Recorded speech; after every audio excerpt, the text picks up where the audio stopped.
तो दोस्तों आज की जो मैं सच्ची घटना आपके सामने लेके आया हूँ वो यूपी के अंबेडकर नगर ज़िले से है। जहाँ पे एक सृष्टि नाम की लड़की रहती है और जो कि रोज़ जो है कि टाइम से अपना घर का काम करती है, स्कूल जाया करती है। वो इंटर की छात्रा है बताया जा रहा है और 17 साल उसकी उम्र होती है, 17 साल के आसपास। उसके बाद वो अपने साइकिल से रोज़ स्कूल जाया करती है, फिर 2 बजे के आसपास वापस आ जाया करती है। उस दिन 27 सितंबर को भी वो निकली थी स्कूल जाने के लिए, लेकिन वापस नहीं आती। माँ इंतज़ार करती रहती है घर पे कि आखिर अब आ जाएगी, अब आ जाएगी। लेकिन जब काफ़ी देर हो जाती है वो नहीं आती है तो उस वो स्कूल में पता करवाती है, फिर मतलब छानबीन करती है, कहीं से कुछ पता नहीं चलता है।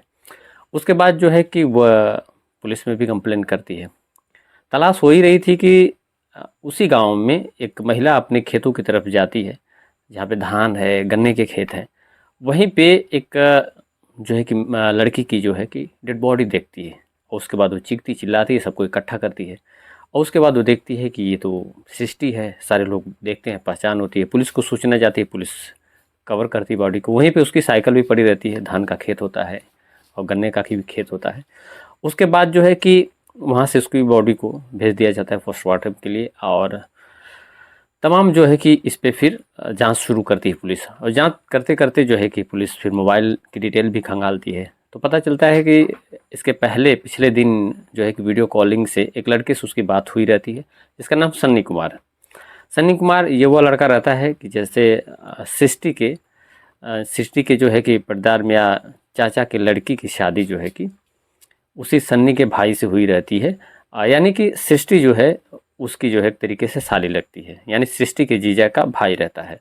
उसके बाद वो दो उसी से बात भी करती मिलती है, उससे बात हुई रहती है, तमाम चीज़ें होती हैं। फिर सन्नी को जो है कि सन्नी को पकड़ती है पुलिस और सन्नी से तमाम पूछताछ होती है।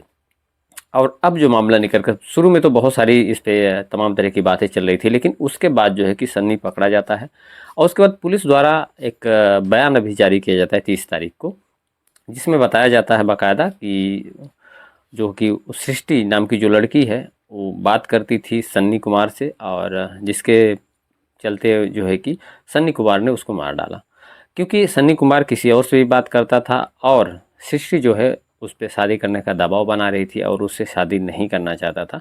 ये सब बातें पुलिस की तरफ से बताई गई हैं जो कि सोशल मीडिया पे आज चल रही हैं। वहीं सन्नी का भाई जो है वो तमाम एलिगेशन लगा रहा है, यानी कि जिससे शादी हुई है और जो रिश्ता हुआ था जिससे, वही जो है शख्स यानी कि सृष्टि का जीजा आप कह सकते हैं, वो जो है कि आरोप लगा रहा है पुलिस के ऊपर, तमाम एलिगेशंस लगा रहा है। वो कह रहा है कि झूठा फंसाया जा रहा है उसको, ऐसा कुछ नहीं था। और जो है कि पुलिस ने डरा धमका के उससे बुलवाया है और पुलिस जो है सही नहीं कर रही है, दबाव दे के काम करवा रही है और इसमें दूसरे लोग शामिल है। सन्नी का इसमें कोई कसूर नहीं है।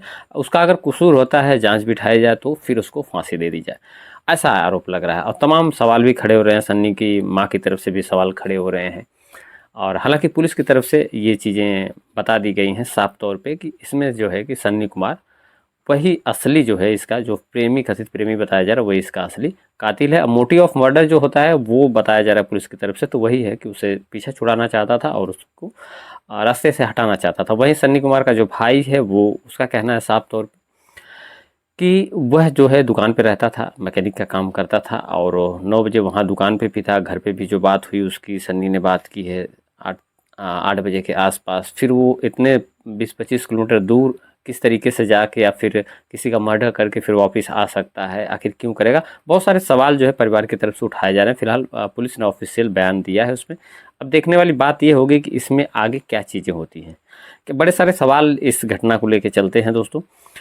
अभी तक बहुत सारे रहस्य इसमें अनसुलझे हैं इस कहानी में, क्योंकि बहुत सारे लोग सवाल कर रहे हैं कि क्या सन्नी अकेले ही उसको मार दिया या फिर मारने की उसको ज़रूरत क्या थी? वो चाहता तो उससे बात नहीं करता या फिर तमाम चीज़ें हो जाती। वहीं लड़की जो है, लड़की की माँ से जब पूछा गया तो लड़की की माँ का कहना था कि उसको कुछ नहीं पता इस बारे में कि बात होती थी या नहीं होती थी।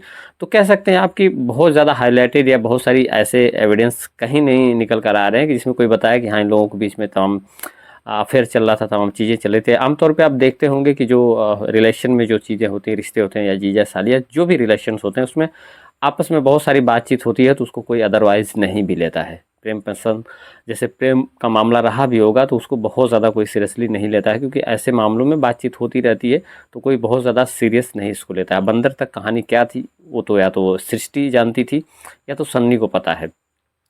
तो अब देखने वाली बात इसमें ये होगी कि आगे क्या चीज़ें होती हैं। जिस तरीके से सन्नी के भाई एलिगेशंस लगा रहे हैं, क्या हो सकता है इसमें कुछ और भी खुलासे हो सकते हैं, या फिर हो सकता है ये कहानी कुछ और मोड़ ले सकती है। फिलहाल पुलिस की तरफ से जो बताया गया वो आपको मैं बता रहा हूँ। ये कहानी है आज की, तो अभी ये अधूरी कह सकते हैं इसको आप कहानी, और पूरी भी कह सकते हैं अगर पुलिस के हिसाब से माने तो। पुलिस के हिसाब से घटना जिस तरीके से मतलब बयां की गई है तो आप कंप्लीट भी मान सकते हैं, लेकिन इस पे अभी बहुत सारे एलिगेशंस लग रहे हैं, बहुत सारा सवाल उठ रहा है। तो अभी मैं इस घटना को, इस कहानी को पूरा नहीं कहूँगा। हाँ, इसके बारे में बहुत सारी डिटेल्स अगर आती है तो मैं आपको अपडेट ज़रूर कर दूँगा।